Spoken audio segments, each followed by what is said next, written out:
Hello, everyone, and welcome to today's webinar, Equity and Justice for Black Communities Post-COVID-19, a Grassroots Conversation.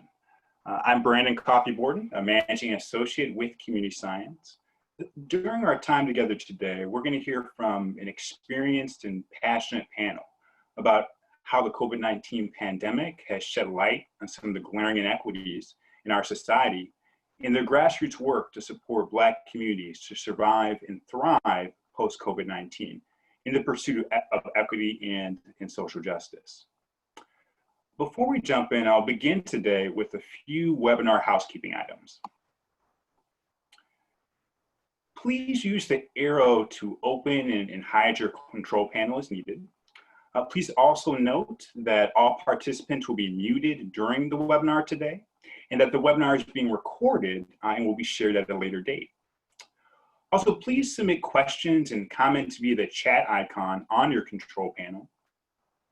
And also note that following the webinar, you'll be asked to complete a short 3-item evaluation.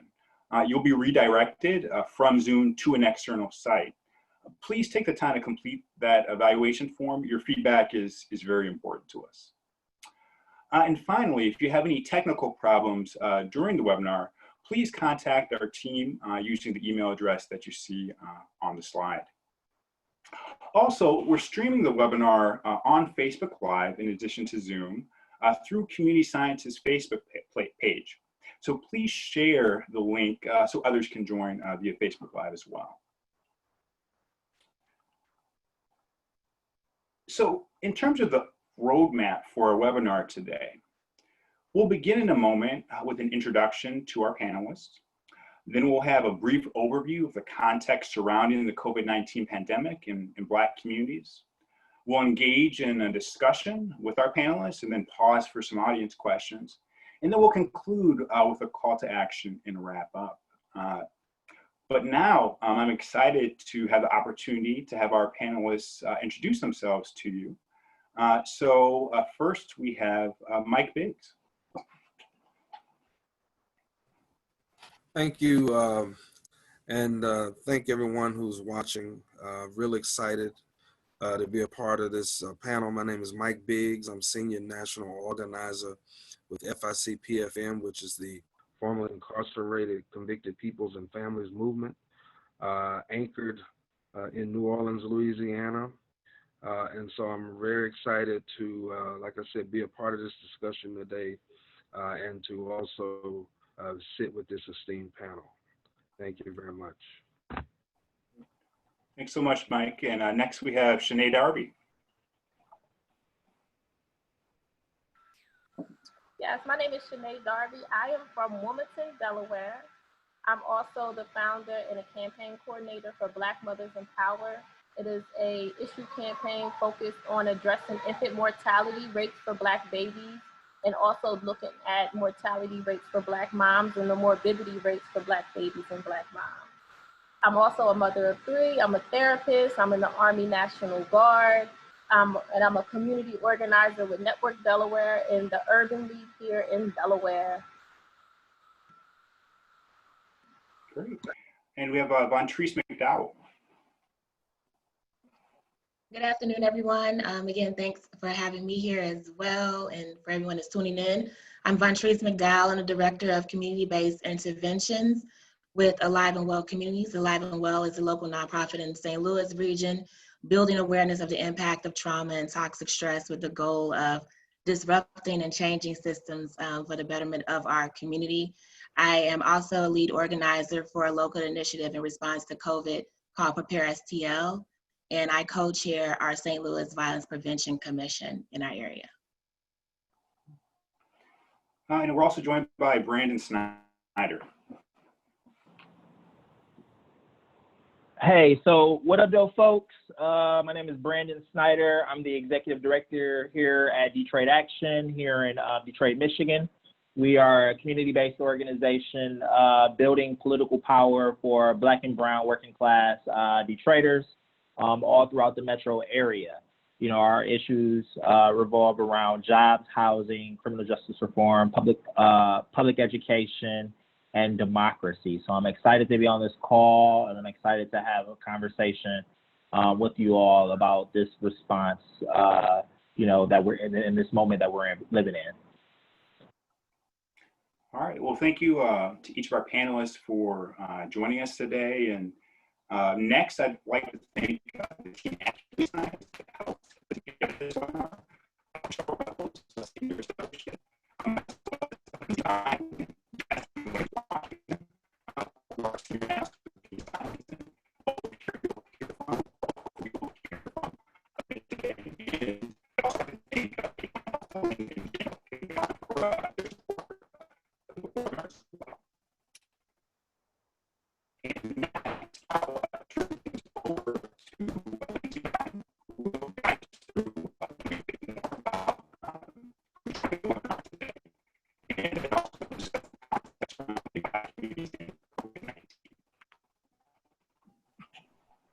Hi, everyone. So now that you know a little bit about us, we'd like to know a little bit more about you. In a second, you'll see a poll pop up on the screen. Just take a second and just tell us a little bit about your role that brings you here today. Oh, we're coming in, we're coming in.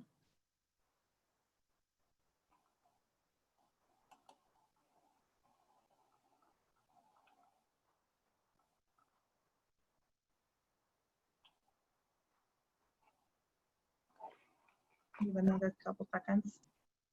All right, great. So it seems like we have about 45% of people who are here as academics, researchers, or evaluators, 15% as foundations or philanthropy, about 21% of other, 7% grassroots, and 3% organizers. So it seems like there's a good mix. We're getting a little bit of diversity and where everyone is. Share that out. So happy to have everyone. Thanks everyone for coming. We're going to jump into the context of what's really driving this conversation.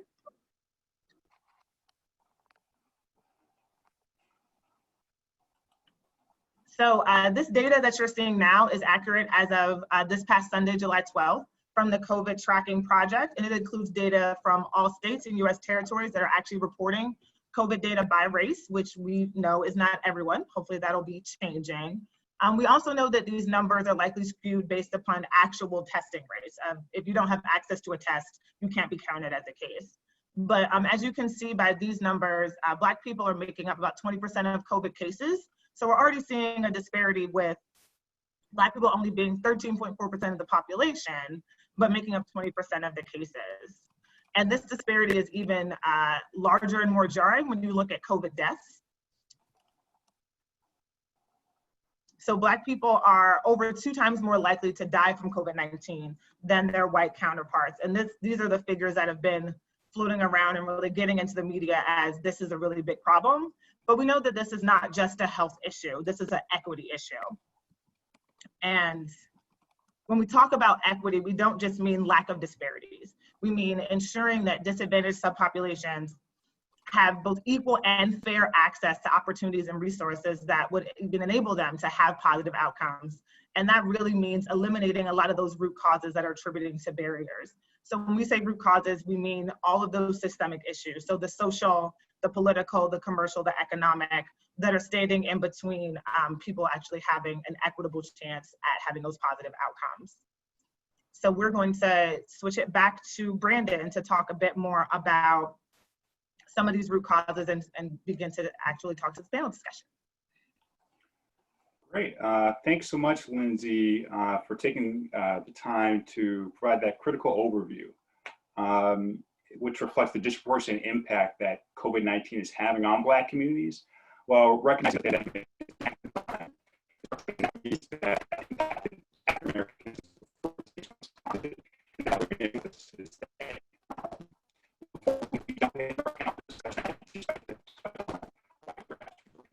are so important at this moment. The context that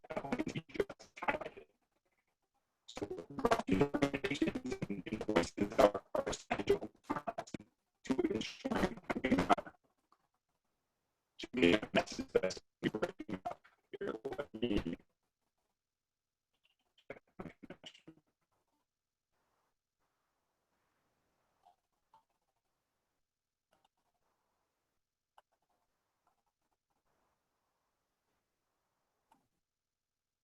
Sorry, Brandon, we're having a really hard time hearing you with your connection. Michelle, can you tag in? Can you hear me now? Oh, there you are. You hear me now? Is that better? Yes, thank you. Okay, great. So I was just saying that I was going to take a moment to talk about why grassroots organizations are so important in this moment. And just grassroots organizations are the first responders and the expert witnesses during this crisis. They're providing direct support to individuals that may have a hard time getting relief from other institutions. They're also they're seeing firsthand the solutions that best meet the needs of Black communities, and they understand the multifaceted context in which they work and the issues that slow progress or stall innovation, especially during a crisis like this. You know, grassroots groups are also supporting Black communities through the cycle of response and will do so into eventual recovery. But they're also moving beyond that to reformation and to revolution. Grassroots groups are assisting with a range of needs, including access to food, stable housing, or technology access for our youth. But they're also advocating for changes at the local, the state, and the national levels that advance equity and social justice.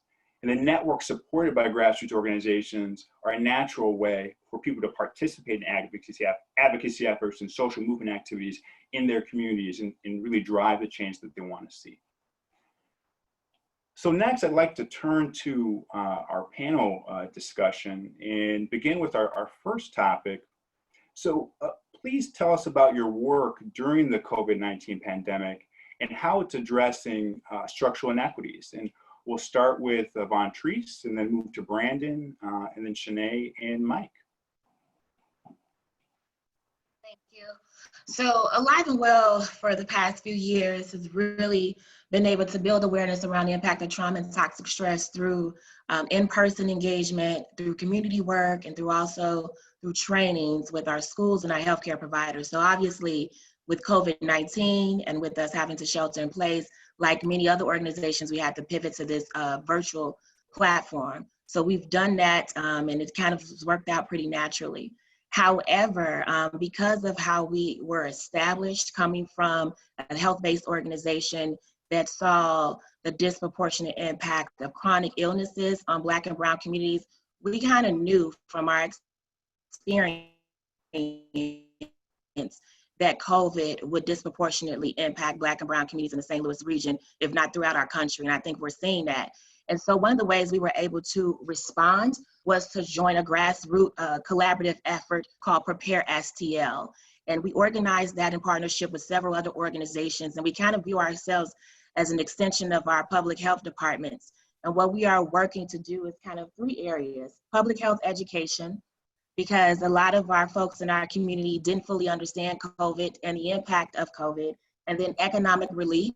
We were able to hire up to 200 folks from our community and pay them to do some grassroots outreach to folks in their community. And of course, it doesn't look the same that it would look if we didn't have this pandemic. And then virus protection. So as we started hearing messages from our leaders stating that we need to stay home, we understand that many of the people in our community that are disproportionately impacted by this virus do not have the luxury to just stay home. Many of them are our frontline workers in our grocery stores and our daycare centers. And so we ended up noticing that we needed to provide the PPE, the personal protection equipment, to these very folks that we're saying should just stay home. They didn't have the supplies needed to protect themselves even as they were going to work. And so Prepare STL has stepped up to be able to do just that, to meet our people that are high risk and low access. And so really proud of that work, hiring the 200 folks, and also the folks that we were able to employ through this work. 66% of them shared that they either lost employment due to COVID or were at risk of losing employment. So we're really excited about being able to pivot into that space of not just education, but also distribution of the necessary resources needed for our folks to survive in our Black and Brown communities.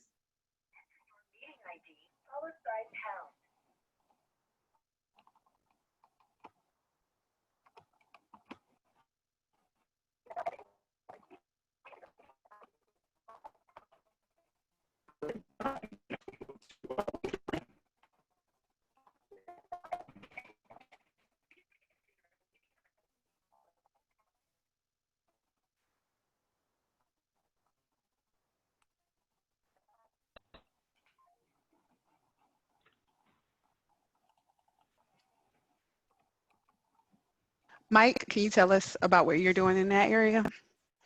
Sure, and thank you again. So as I mentioned in the beginning, I'm senior national organizer with a criminal, basically a criminal justice reform organization, which comprised of a network of over 50 plus civil and human rights organizations, primarily fighting to transform the criminal justice system through direct action and organizing.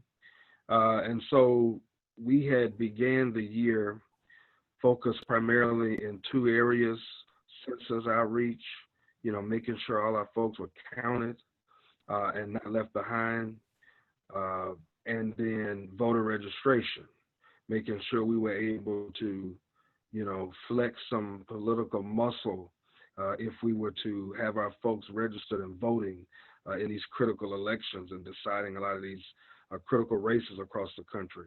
Like everything else, when this happened, and everyone pretty much had to start sheltering in place, what we found was that our folks that were still on the inside didn't really enjoy the luxuries that most who could shelter in place in homes, who could be provided with PPE and the necessary sanitary things to keep them virus free, or at least able to combat it. Our correctional facilities across the country became hotbeds, right? We heard about some instances in places like Angola and Danbury and San Quentin and places like Rikers, but what we didn't hear were places like Yazoo and other places where this Butner in North Carolina, where the rates were spiking, where inmates were dying. And so what our network decided to do was to kind of pivot our actions and all our activity and efforts into a couple of areas. Number one, we were advocating where facilities could release people who were either low propensity or low offenders, misdemeanors, things like that, getting them out of facilities where they could become sick and either into homes or housing. We were advocating for that at both the federal, with the Bureau of Prisons and the Department of Justice, all the way down to the local and municipal levels in the case of Oakland and several cities across the country. We were also advocating for, once folks were released, housing, right? In a lot of cases, people are usually released with an envelope and that's it. And so a lot of our organizations across the country set up different housing options for folks. Our organization subgranted $250,000 to about 12 organizations to provide direct housing, direct rapid response housing. And we have since increased that in about 13 states. And we also made it a point to provide, try our best to provide the necessary PPE in facilities, in states, and places where we could. And so several of our organizations, provided masks, worked with their local correctional facilities to provide sanitizer and things like that. And so for the last 4 or 5 months or better, that has been our primary focus, while also trying to focus on the census operations and on the voter registration campaigns that, even in this pandemic are just as important, because a lot of the people making these decisions, or the lack thereof, relative to the emergency preparedness for a lot of these facilities are elected officials. And so we have been kind of burning the candle at all ends, but the COVID-19 pandemic did shift a lot of our focus to just trying to make sure folks were socially distanced properly on the inside, provided the necessary safety equipment and things like that. And those that were released or sent home or put out on the street had adequate housing and food and those kinds of things.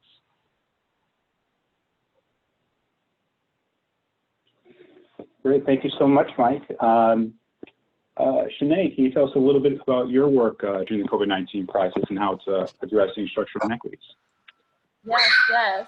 So again, I'm from Wilmington, Delaware. I am a community organizer with the Network Delaware and Wilmington Urban League.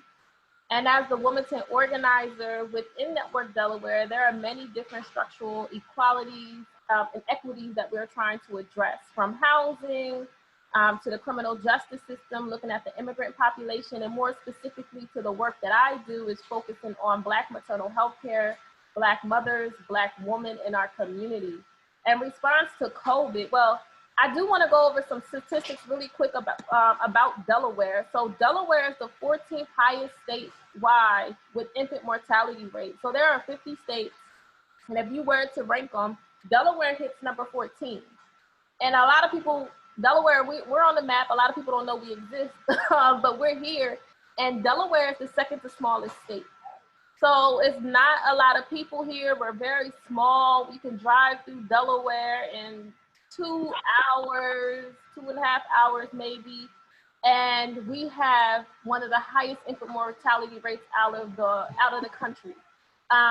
White babies are 4.5 deaths per 1,000. Black babies are 12 deaths per 1,000 births. So our babies are dying 2 to 3 times higher. I'm from the city of Wilmington, which is a predominantly African-American city. We have the highest infant mortality rate out of the whole state. So that would be 16.3 deaths per 1,000. Black women who give birth, we make up 50% of the women who die. And this is not a poor Black thing, because it doesn't matter socioeconomic status, educational attainment. It is racism and implicit bias who are killing Black women and Black babies and having us have poor health outcomes. Looking at historical racism, looking at the racism that we face today, all built up, is causing us for our babies to die or to have poor health outcomes. And the same thing for Black moms. We're dying at high rates. We're having poor health outcomes during pregnancy and postpartum. So in response to COVID, we have got relief funds, and in our relief funds with diapers, wipes, gas cards, laundry cards, just trying to provide some type of relief. Black women, we are on the front lines. Most of us are the essential workers working at hospitals here, at the Targets, at the fast food places. We are working. We're not just sitting home, just sitting home, just waiting for a check to come. We're actually working during this pandemic. We don't have a choice. A lot of us don't have the opportunity with children. Or if we do stay home with our children, it's not going to be for long, because how long is coronavirus going to last? So with Black Mothers in Power, we're just trying to provide some type of relief to the community by providing with items. Another thing we're doing is building awareness during this time about Black maternal health care. So right now we have web series where we focus on specific topics within the maternal care. We have our support groups for Black moms right now to talk about racial trauma and having support groups for Black moms to be able to interact with each other. We're also focused on planning for Black Breastfeeding Week, which is the last week of August, to build awareness across the whole state to Black women and to our allies on why we're dying and what is going on. We also are focused on starting a community-based doula program. So right now with COVID, doulas are not considered essential workers at the hospitals right now. And doulas are essential, especially for Black women. Doulas are known to increase or decrease the amount of C-section, increase breastfeeding rates. They are there to advocate for mom. When mom doesn't understand what some information might be being told to her, the doula is there as an advocate for mom during pregnancy and post-pregnancy. So mothers are who can get a doula, who has that service, has to choose. So you can only have one person with you right now in the hospital, which we're communal people. So we like to have maybe a mom or a sister, the person we're having our child with. and we want a doula, now you have to make that decision. Do I want my doula? Do I want my spouse? Do I want my mom? Do I want my sister in the room with me? So I think it's really important for right now, Black Mothers in Power on the legislative end. We are looking to talk to hospitals and state legislators about making doulas essential workers. So that highlighted that during COVID, that one of the most important workers, or the most important thing that can save a Black mom and a Black baby, they're not allowed to be with mom, or mom has to choose the doula over a family member or friend who can come with them into the hospital.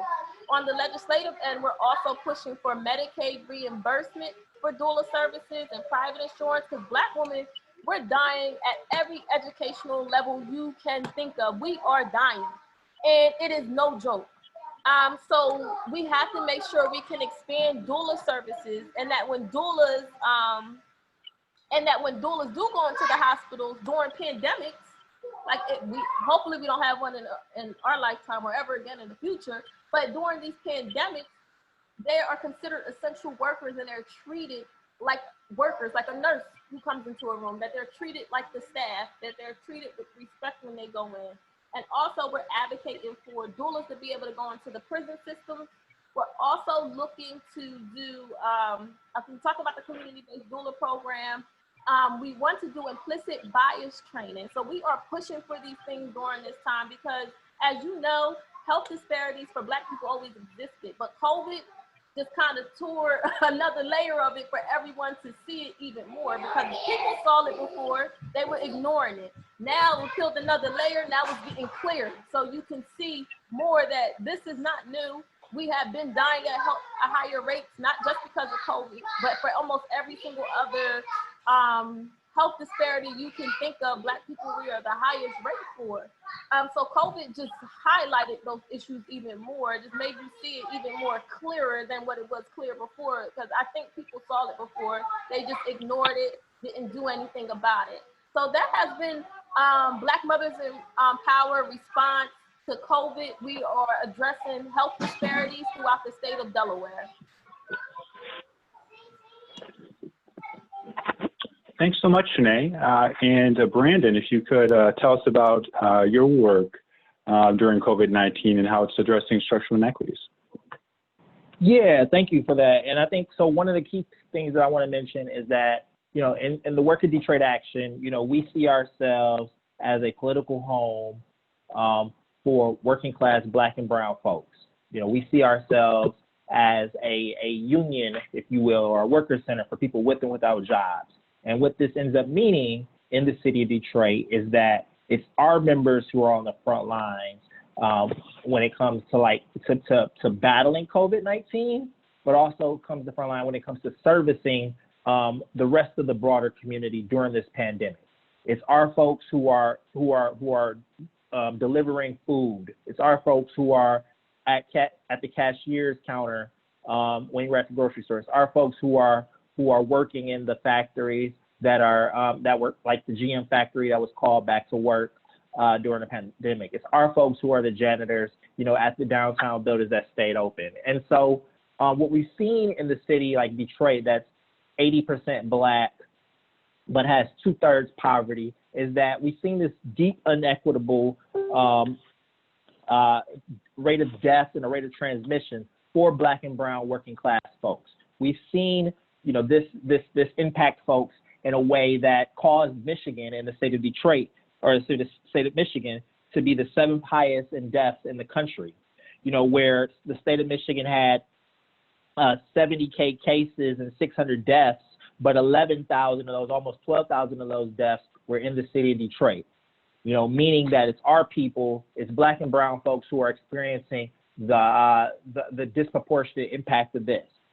And when we think about, you know, the actual economic impact of COVID, when we think about unemployment, you know, unemployment is 39.2% in the city of Detroit, meaning that, you know, half of Black Detroiters lost their jobs, and over 1/3 of Latinx Detroiters lost their jobs, compared to 22% of white folks in the state.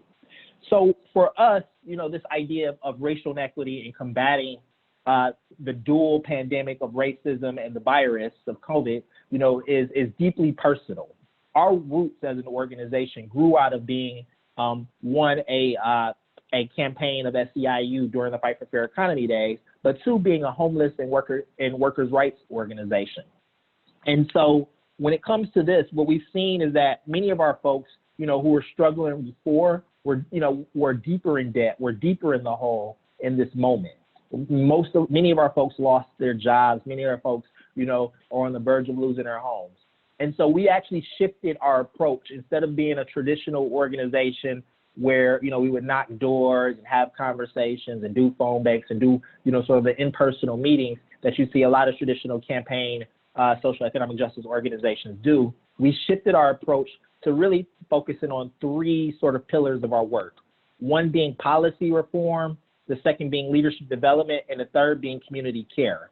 And so for our policy reform, we broke that down into buckets, two buckets, one being racial and economic justice, fighting back to make sure that unemployed Detroiters are protected and supported, fighting back against over-policing in our communities prior to the mask order, but also now with the mask and the stay-at-home order and post George Floyd's murder. And then lastly, with housing, making sure that Detroiters were able to, we were able to keep families in their homes, and that we provide resources to transient and housing insecure Detroiters who were not able to be in their homes. So a couple of things we did on housing was, we actually worked with the governor's office and the lieutenant governor early on to push for the eviction moratorium and ensure that there was a pot of funds for people to tap into to pay their rent and pay their resources. We actually worked with the mayor's office in the city of Detroit to ensure that the vacant, unoccupied hotels were able to be accessible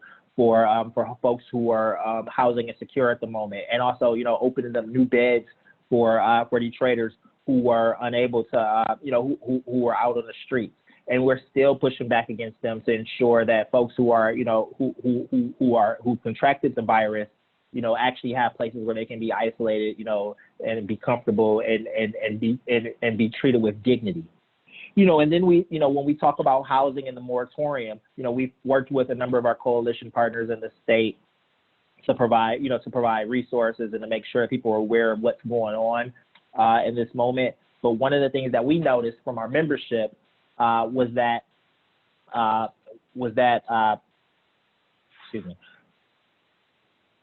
number of our members were in, unique sort of housing agreements. They were in land contracts, so they were in sort of non-traditional,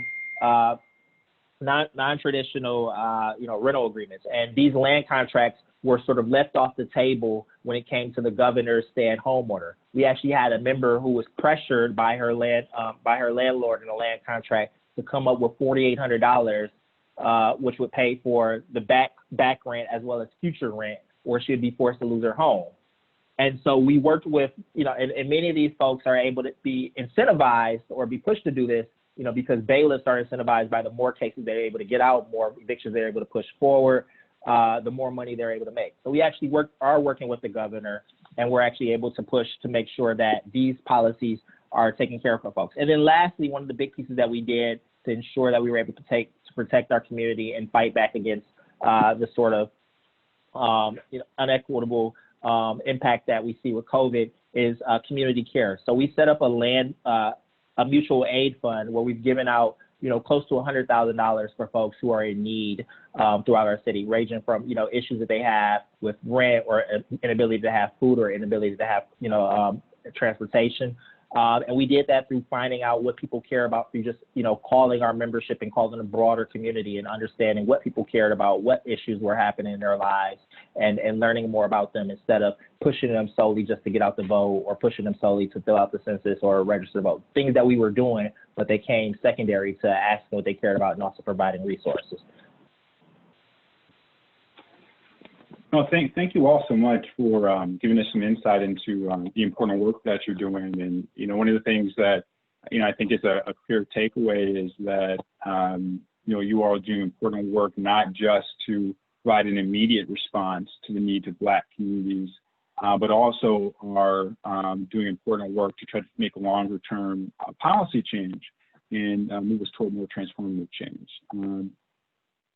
So next, tell us about what has been keeping you up at night, and what have been some of the bright spots in your work since the COVID-19 crisis began. And let's start with Vontrice. So I took a few notes while folks were talking, and I have a list of 3 things that I think keep me up at night. 1 is family, 2 is politics, and 3 is impact. So the first one, family, talking about my family, and obviously raising a young Black man. He's 6 years old right now. I'm always thinking about him. I'm the oldest of 6 children. I'm from Chicago. My family is in Chicago. You've heard the narrative about Chicago, and some of it is very true depending on where you live. And I'm always thinking about my family back home, and what I can and cannot do for them because I am on the ground in a different city, in a different state. The politics keeps me up at night because a lot of the work that we're doing, in order to, in my eye voice, I think in order to see real change, we have to change policies, practices, procedures. This stuff has to happen within our systems. And I think Mike Biggs mentioned it already. There are people in office in these positions that have been elected by the people to make decisions for the people, and the decisions that they are making are not for the people, and they're not benefiting the people. That's Black, brown, and white, what I am seeing. That's my eye voice. And so I'm constantly wondering, how do we remove or encourage folks to remove these folks that have been in office for generations, and yet we have seen no change for our people. So that keeps me up at night. And we all know that there's a game in all this work that we do.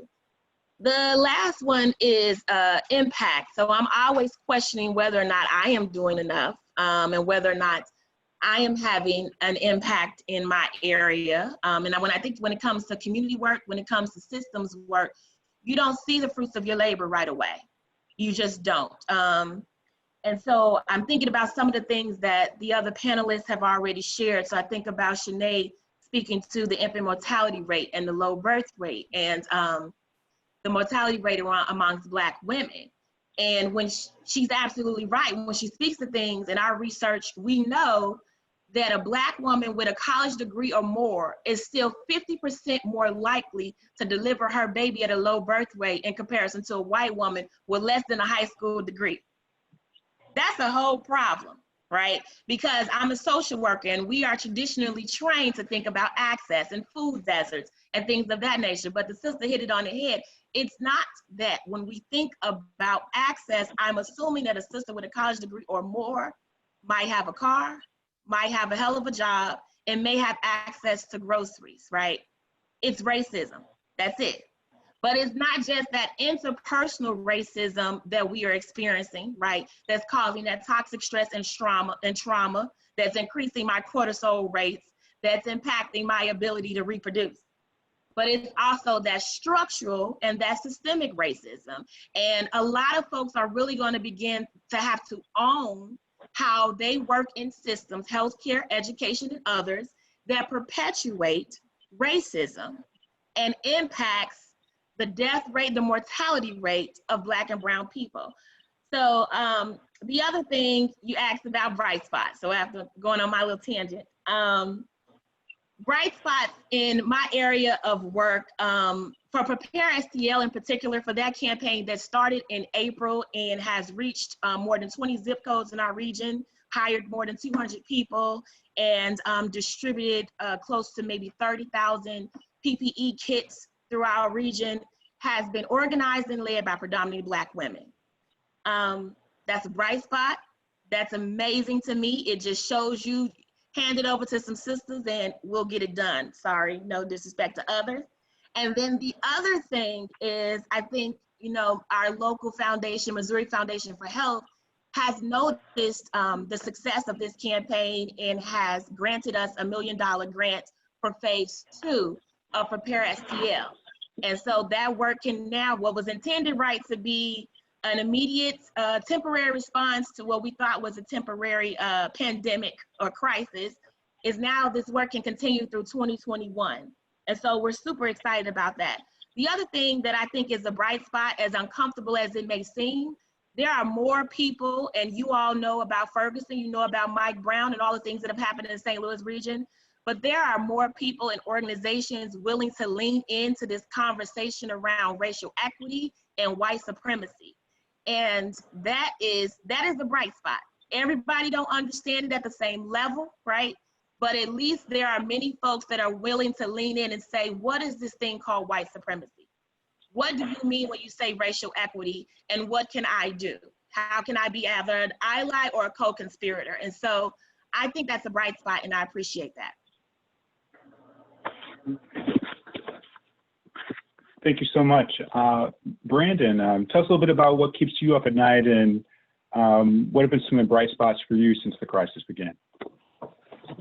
I think specifically one of the things that keeps me up at night is just the sheer need of our community in this moment and this crisis. I mean, I think that all of the points that have been mentioned about like how racialized barriers of racism and structural oppression, have caused that. I think that when we think about, need in terms of because of people are unemployed, or when we think about the fact that people are going to lose their homes and have, this wide, massive eviction crisis that's going to be under our hands, I think those are some of the clear problems that just keep me up at night and keep the wheels turning in my head about like what can community organizations, what can grassroots organizations do.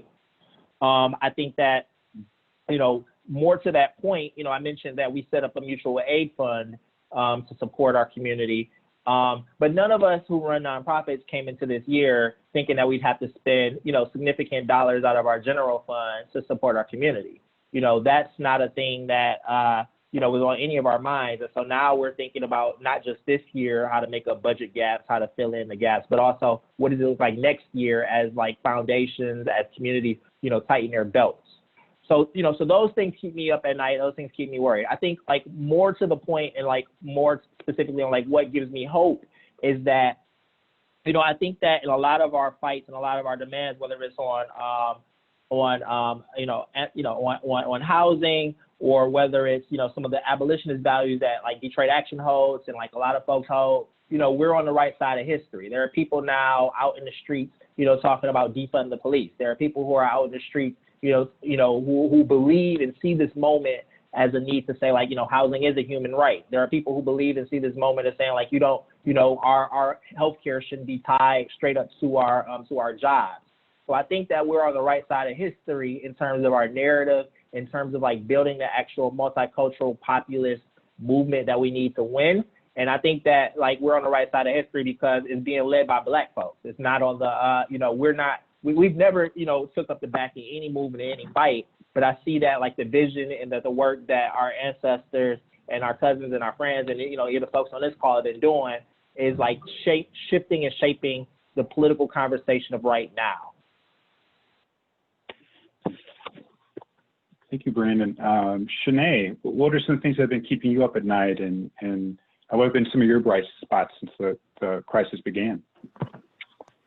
Yeah, so as we talked before, like I go to bed early, so nothing really keeps me up, but what wakes me up, I get up really early. I'm a morning person. I'm up 3 or 4 o'clock in the morning, some mornings, and I don't go to bed. I go to bed probably 8, 9 o'clock. I'm an early bird. So what wakes me up is just knowing that when we think about like the mortality rates, like I'm a mom, so I have 3 daughters, and I think about the infant mortality rates. I think about being a Black woman, and there's nothing I can do to change that. So it's just trying to find ways or thinking of the ways and these disparities on like, how can we overcome this? Like, what do we need to do? What is the big picture? And there's so many different avenues. Oh, you look nice in the blazer. So it's so many different avenues to like trying to figure out how to address these disparities that literally it keeps me up. And then I also think about my 3 daughters. I have 3 girls, a 12-year-old, my 4-year-old, 3-year-old Sky, and I have a 5-year-old. And they are going to become women one day. and they're a Black woman, nothing they can do to change that. And I want to know that, she talks about impact, that my impact that I leave today, that my legacy changes what they live. I don't want them to be marching, protesting, and yelling for the same thing 20, 30 years later. I don't want that to happen. I don't want the rate to still be 2 to 3 times higher than a white baby when my daughter decides, if she decides to have children, or when they decide, right? I don't want those numbers to be the same. So for me, it's up thinking, how can I change the narrative for my children and then for the other children in my community? How do I change that narrative? I want to leave a legacy of impact. As I said before, I want 100 years, I want my great-great-grandkids to be like, yo, my grandma Shanae was lit. I don't know what word they gonna use in 100 years, but I want them to be like, she was lit, she made things happen, she had things pop. Like, I want them to say great things about me. I want them to know that I thought about them when they didn't even exist, right? That I want the world to be better for them. And I'm not gonna meet, I don't think I'm gonna live that long. I'm not gonna meet. So that's what keeps me up at night, my legacy, my impact, and how can I address these disparities? Because there's so many things to infant mortality rate, even when you think about environmental injustice, all of these things, right? So how just thinking about it would just drive you crazy sometimes. That's why self-care is so important in this community organizing work, right? And like a bright spot for me would be the resilience right now in COVID. Like when I see my people and the things that we have gone through, some people are like, it's all right, like I'm gonna figure it out. Like we just have this resilience where we can get over major things that have impacted us. And still, I'm not gonna say we're okay in some sense, right? Where we're still able to lift heads up, figure stuff out. Okay, now I gotta be home with the kids and I can't work, so now I gotta do a couple side hustles, and I might have to do some hair in my house, or now we bartering. You do my kids' hair and I teach them, I do tutoring with them, right? So like the resilience that I'm seeing in Black mothers is so powerful, and it's something that has existed since we existed. We the first people, we are the resilient people. So it's like, that's what is the bright spot in this, is just the resilience of my people, and especially Black women. Yeah, and that's what I got. Thanks so much. And Mike, tell us what's been keeping you up at night and what have been some of your bright spots? Thank you. I really can't add more than what the Vontrice and Brandon and Shanae had already added. All those things and maybe a few others keep me up at night. So I'll start with the bright spots and I'll go backwards to a couple other things that I think potentially will keep me up at night. But some bright spots. When we started this campaign back in mid-February, one of the things we noticed is that the emergency preparedness process or whatever you would call it just didn't exist for correctional facilities, right? So folks were getting sick, folks were becoming infected, folks didn't have the things they needed to properly sanitize, people were dying, and there was not a damn thing being done about it. And so we started with actions aimed at the Bureau of Prisons, at the Justice Department, and then we realized that it may make more sense for us to start local, DAs, sheriffs, county regional jails, and try to work that angle, work with state agencies. And so we got a lot of things accomplished across the country that we hadn't done, I guess, prior to all this starting. A lot of the data's not there, so we really don't know the impact just yet. But we do know we've been able to help more people than we were in position to do so at the beginning of this. So that's a bright spot. The fact that there is legislation moving through Congress, particularly on the House side, that Just Leadership, one of our anchor organizations, steering committee organizations, helped write. So there's legislation that addresses pandemics and emergencies and disasters relative to correctional facilities and those incarcerated that is written by us, okay? Prior to COVID-19, that probably wouldn't have happened. And it has a, strong possibility of becoming law at some point. And so there are things that have been happening. A lot of our organizations, Brandon mentioned about the funding that's on the ground. Like, we were getting hit left and right from folks wanting to put money on different things or, fund different initiatives. And so, a lot of our organizations were able to help a lot of people on the ground with housing, with food, with clothing, with employment, with, you name it, that prior to this pandemic probably wouldn't have happened.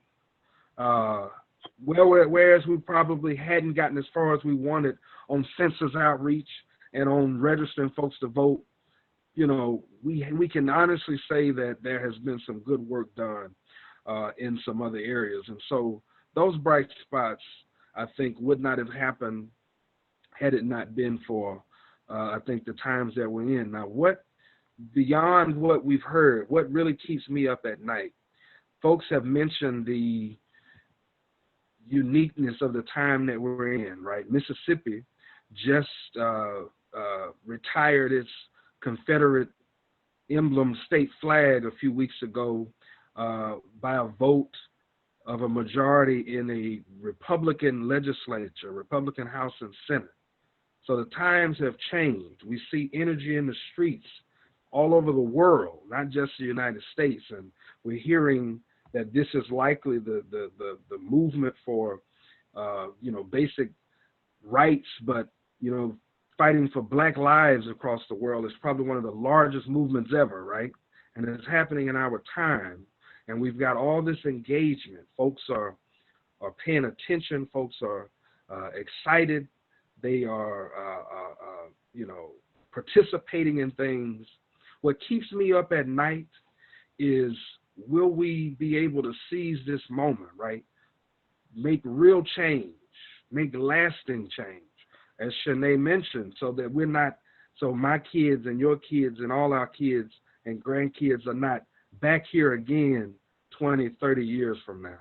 And so if anything really keeps me up at night is that, will we be able to rise to this occasion, not only in the short term, but to hopefully be a part of lasting, long-term, positive change. And on some days I say yes to that. Some days I'm not sure, but I'm hopeful. And so I'll close with that. Thank you. Thank you so much to our panel for that rich discussion. And now I'm going to actually turn it over to Lindsay Bynum, who will field a few questions from our audience. Thanks everyone for the interesting questions and the energy in the chat. It's really good to see everyone so engaged in the discussion. So I'm going to cheat a little bit and ask a compound question to all the panelists. So what do you think is most needed as we move forward from sort of movement to impact and making this a movement, not a moment? And what can others do to help? So thinking about the diversity of who's on the call, people in foundations and researchers and all the people who might also be energized and wanting to be involved. Well, I'll take a stab at that first. The thing that comes to my mind is, I believe, consistency. We have got, and I'm not just talking about we as Black people, I'm talking about everybody. We have got to be consistent as it relates to the things we get energized about, the things we protest about, the things we, try to affect change relative, with.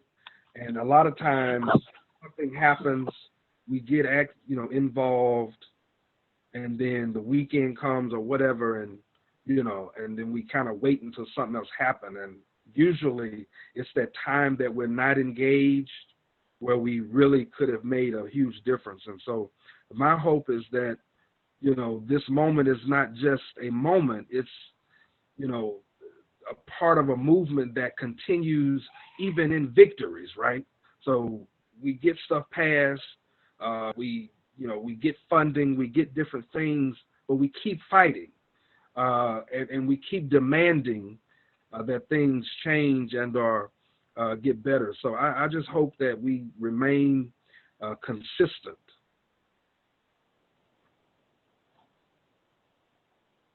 Vontrice, Brandon, or Shanae, is there anything else you'd like to add? I'll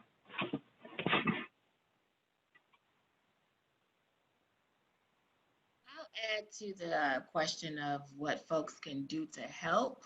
I would challenge everyone to kind of think about how they as individuals and also how their respective sectors, systems, or organizations perpetuate racism and what they can do to respond and behave differently, and how that sector, that system, that nonprofit, because if there might be a lot of nonprofits on this call. I've been a nonprofit my entire career, and nonprofits are not exempt from perpetuating racism.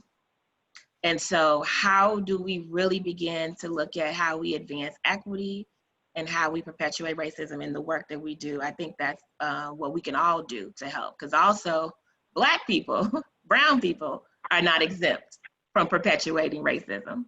We internalize it and we cause harm as well. And so I think we could all do a little bit of work in that area.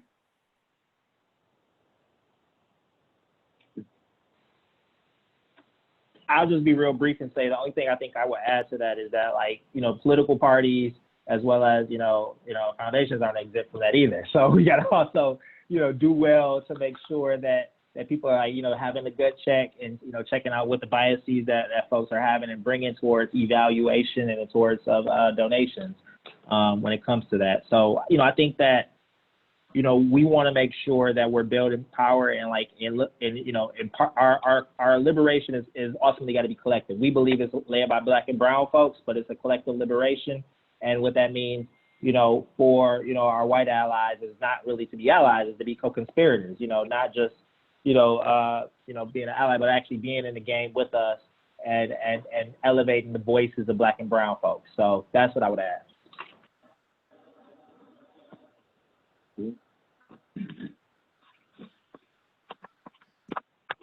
Okay. And Lindsay, I think we have time for another question or two.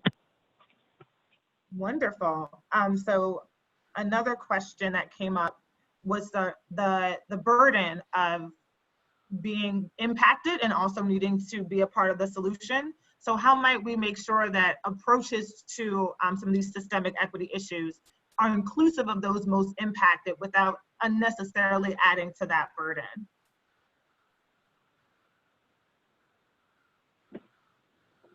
Well, I just think it's important anytime there is a movement focused on a particular type of oppression, topic, or people, you have to center those people, right?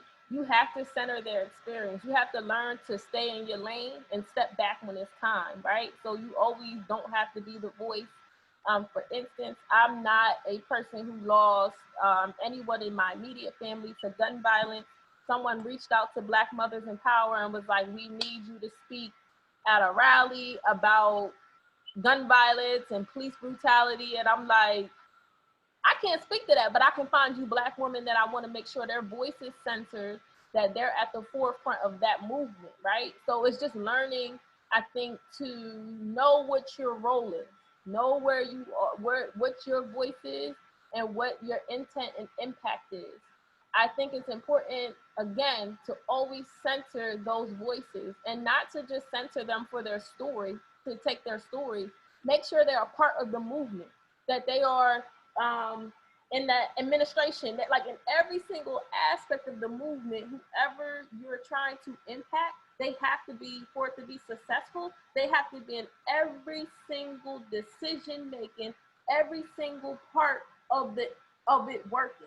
So there's no way you could talk about incarcerated people, but then when I look at who's talking about it. None of y'all been incarcerated.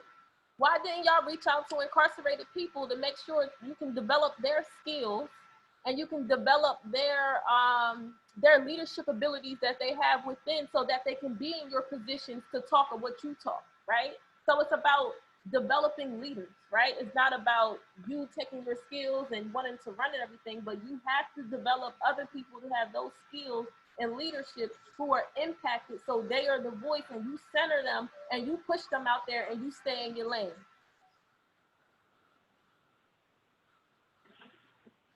Thank you. Vontrice, Brandon, Mike, do you have anything that you'd like to add? I'll just add what she said.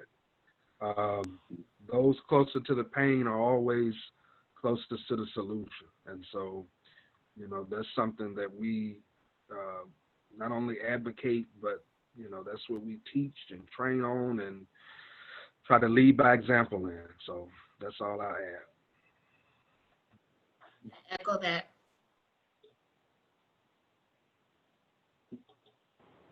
Yeah, doubling down on that as well. Great.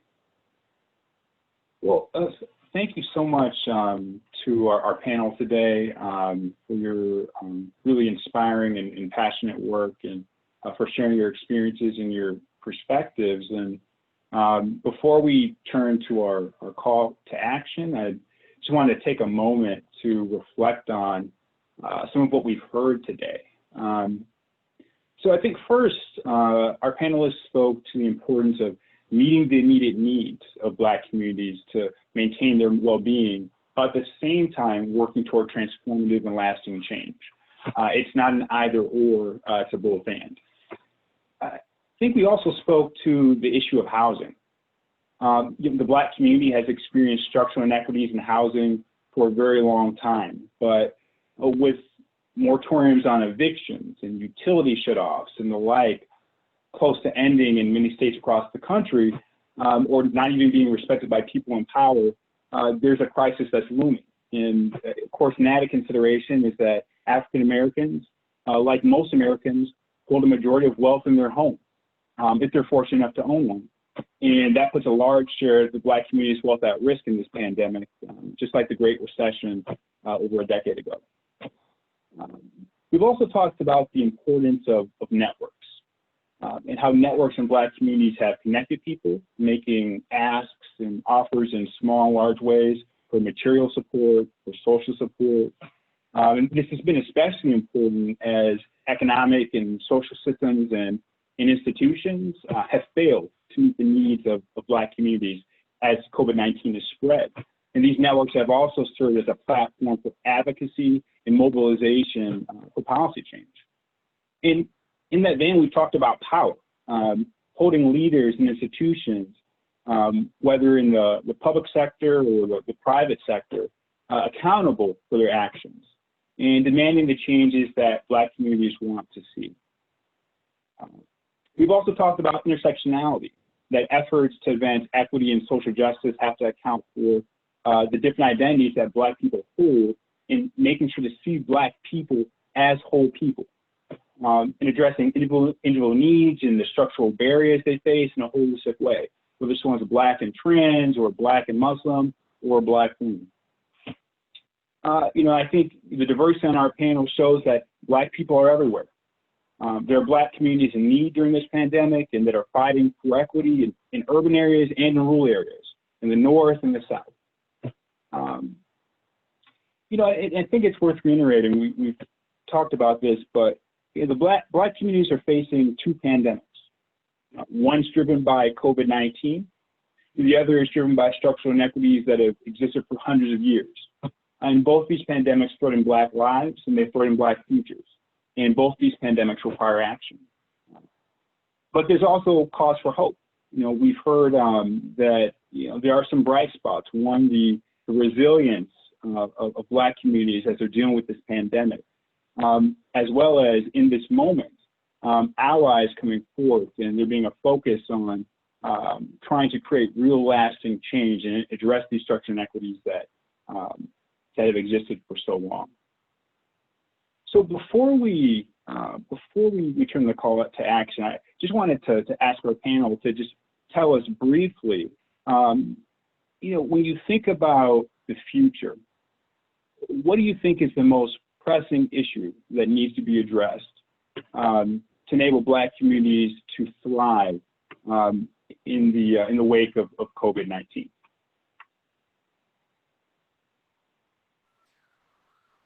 And Vontrice, would you like to start? You think so? I would say a few things come to mind for me for the Black community to thrive after COVID-19. I'm gonna keep it real and just say, I don't know if we were thriving prior to. So the things that I would address after COVID are the same things that we've been asking to address before COVID.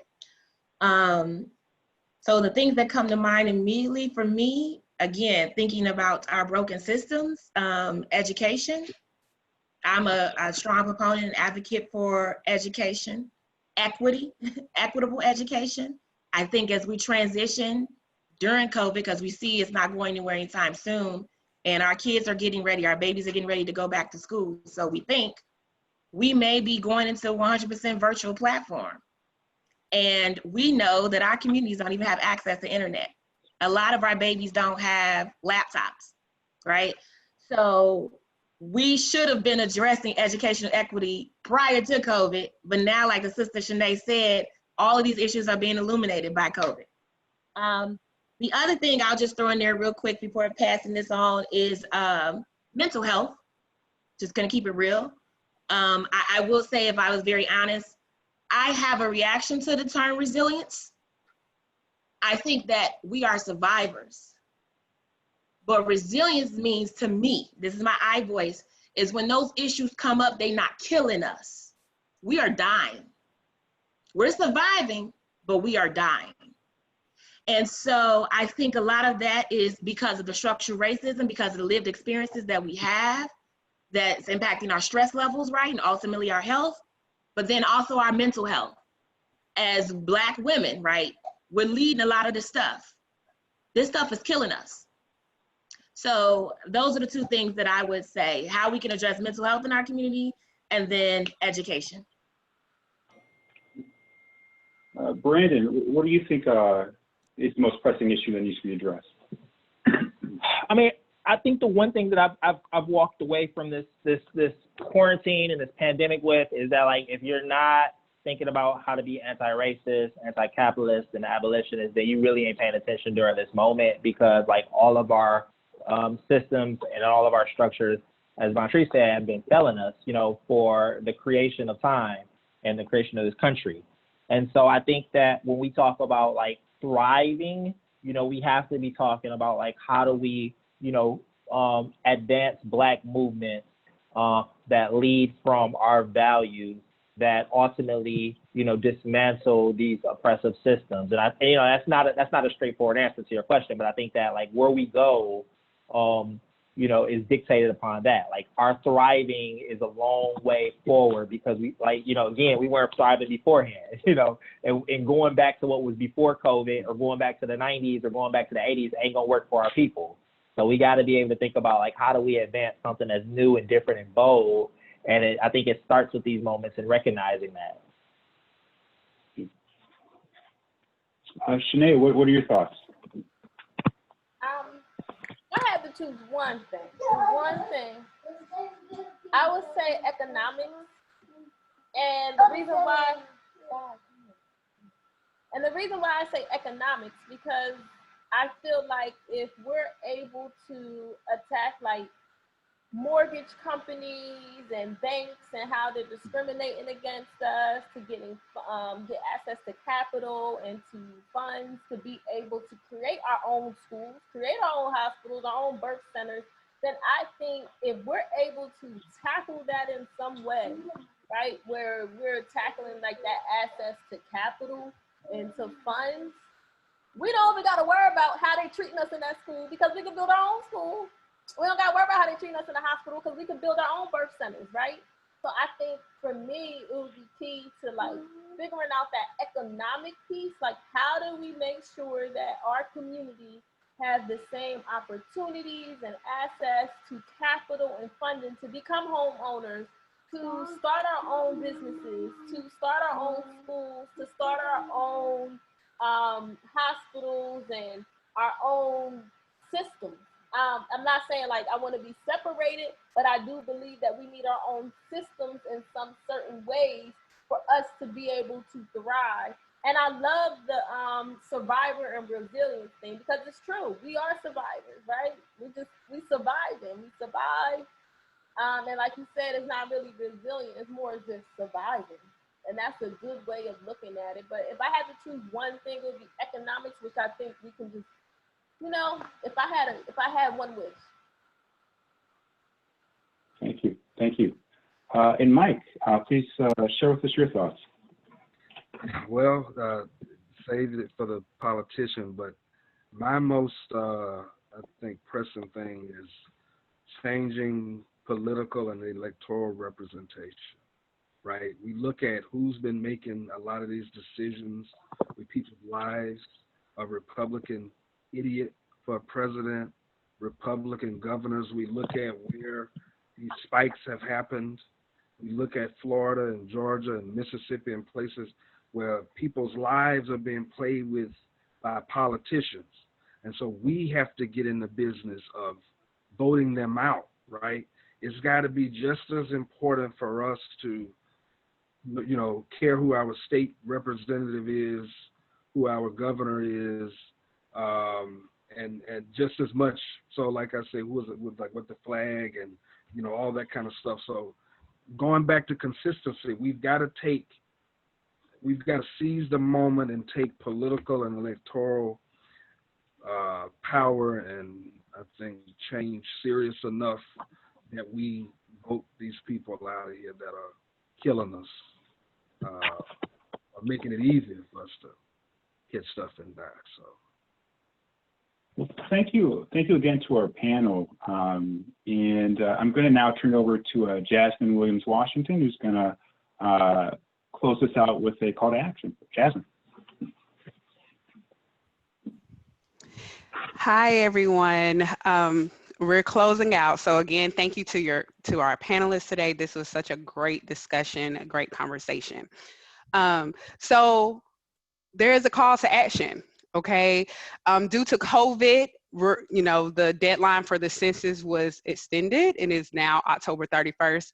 We're asking that everyone completes the census, okay? Everyone, and call someone to complete the census. If you own rental property, call your renters to make sure they complete the census. It is very important for us to get the resources in the communities that we actually need, and we need to be counted. Everyone needs to be counted. Our next call to action is register to vote, okay? All of our panelists at some point have mentioned the system. We cannot change a system we're not engaged in, okay? Let me say that again. You cannot change a system that you are not engaged in. And many of you, I'm sure, are registered to vote on this call today. I'm asking you and urging you to tell your friends, share this video to register to vote, okay? We have the links to Rock the Vote. .com on this slide. I also want to bring your attention to the picture below of our country. The darker shaded states are the states that allow online voter registration. This is great, okay, because this removes a barrier, right? And there are people living in these states that do not know they can vote online. I mean, they can register to vote online, excuse me. Okay, so please, please, please, if you live in one of those darker shaded states, please share those links for other people to register to vote, because we all deserve a voice. For those states without online voter registration, Texas, Mississippi, which I lived there for 10 years, so that's my second home, Arkansas, North Carolina, Maine, we're asking everyone to please contact your elected officials and say, we want online voter registration. We're asking that everyone does this collectively, because again, if the dog catcher was on the ballot, you need to vote. Okay, the seats closest to you affect you the most.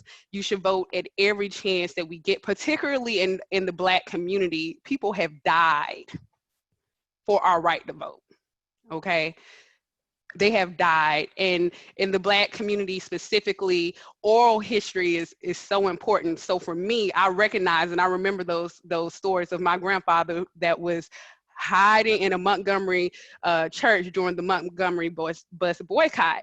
Again, think about where we came from. And as Brandon mentioned earlier, the 80s will not do, us going back to the 80s will not do, us going back to the 90s will not do. We need something different. This is not a moment, this is a movement, okay? And so to be consistent, as Mike brought up earlier, we need to hold our leadership accountable. Okay, we need accountable leadership, and the way that you show whether or not you agree with someone or not is at the ballot box. Okay, so again, thank you so much today.